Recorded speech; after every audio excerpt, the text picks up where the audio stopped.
Hi guys, I'm just doing a very quick video of the ab rollouts again. I've not done one for years on this exercise, but just a very brief one, mainly for the benefit of the beginners. And just the key message I wanted to really send about this exercise is just to keep it simple and try and remember what the goal is of the exercise, which is to work the ab muscles in your core. So sometimes if you're focusing so much on rolling the wheel out, because I understand the exercise is called an ab rollout, you can end up losing sight of the exercise, the purpose of the exercise.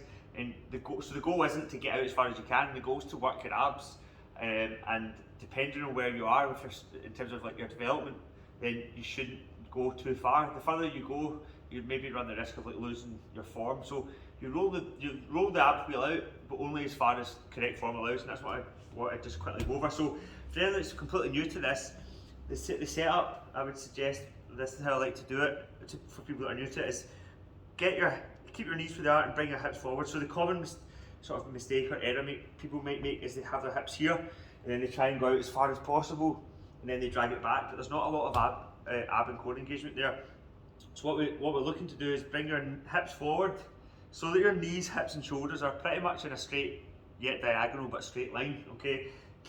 Initially just hold the wheel there, don't move it, squeeze the glutes, focus on pushing your chest out.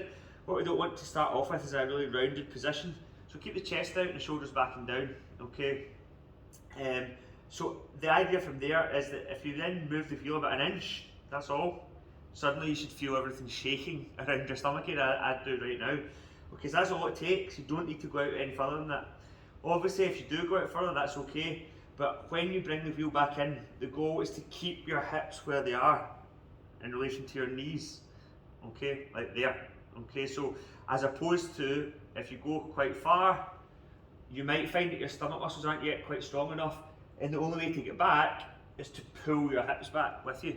Okay, so in other words, there's not really much point or benefit to going out that far if the only way to get back is to pull your hips back to bring the wheel back. Okay, so just bear that in mind. You don't need to go very far. See there?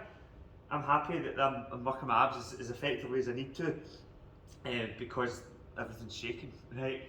You could go further, but you don't have to. You can then bring it back. One other thing to remember is when you bring it back, only bring it back to about here. So when you're looking down, you should be able to see the wheel.